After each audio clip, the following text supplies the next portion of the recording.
As diplomatic negotiations unfold in Cairo and President Donald Trump urgently demands Israel and Hamas to move fast to finalize his 20-day point Gaza peace plan, the echoes of history reverberates with an ominous familiarity. Trump's latest Middle Eastern peace initiative, unveiled with grandeur as potentially one of the great days ever in civilization, bears striking resemblance to the Oslo Accords. Not in its provisions, but in the fundamental structural flaws that historically doomed such agreements to failure. It won't be wrong to say that the Middle East has become a graveyard of failed peace initiatives, each launched with tremendous fanfare and each crashing against the same immutable obstacles. From the 1991 Madrid Conference to the 2000 Camp David Summit, the pattern remains remarkably similar. Initial optimism, partial progress, disagreements or core issues, and eventual collapse into renewed violence. As I mentioned, one such agreement was Oslo Accords, signed in 1993 between Israel and the Palestine Liberation Organization, intended to form the basis for permanent peace settlements. This peace agreement collapsed precisely because they deferred the most contentious issues like borders, settlements, Jerusalem, and most importantly, the refugees.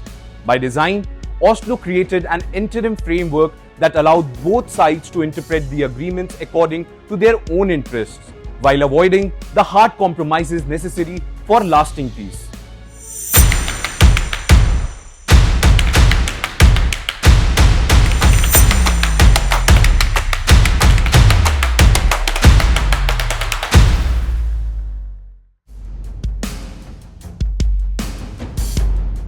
Trump's current proposal exhibits the same structural issues that doomed Oslo Accords. While the plan outlines 20 specific points including immediate ceasefire, hostage release, and Hamas disarmament, it fundamentally sidesteps the core issues that have prevented Israeli-Palestinian peace for decades in the region. Most importantly, the plan remains silent on the two-state solution and lacks meaningful Palestinian inputs in its formation. Hamas has already partially accepted the plan while explicitly reserving the right to negotiate on Gaza's governance and also on the Palestinian right within a national framework.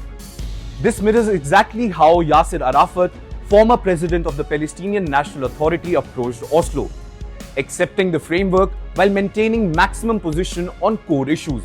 This pattern suggests that both Israel and Hamas are using Trump's plan as a tactical maneuver rather than a genuine peace settlement. Just as Oslo failed due to the fundamental power imbalance between occupier and occupied, Trump's plan suffers from same asymmetry. Israel continues bombing Gaza even after Trump demanded they immediately stop, demonstrating that the stronger party will pursue its military objectives regardless of diplomatic agreements. On the other hand, Hamas as the weaker party maintains its primary leverage, the hostages, while refusing to agree to complete disarmament or giving up control of Gaza. This same dynamic plagued Oslo throughout the 1990s. Israel continued settlement expansion during negotiations, with settlers' numbers growing from 250,000 in 1993 to 4 lakh by 2003.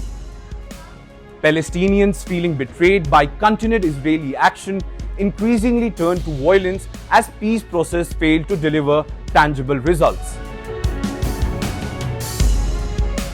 Both Oslo Accords and Trump's current plan suffers from the fatal misconception that peace can be achieved through technical arrangements and international guarantees without addressing the fundamental or the core political grievances that drive the conflict. Oslo created the Palestinian Authority as an interim governing body that remains in power for 30 years, widely viewed as corrupt and collaborationist. Trump's plan proposes a similar technocratic solution, Palestinian professionals under international supervision without addressing Palestinian aspirations for genuine self-determination. This approach treats the symptoms of conflict while ignoring its underlying causes: the absence of Palestinian sovereignty, the continued expansion of Israeli control, and also the most important, the lack of justice for Palestinian refugees. In the end, the history suggests that without resolving core issues, any temporary arrangements will eventually collapse into renewed violence.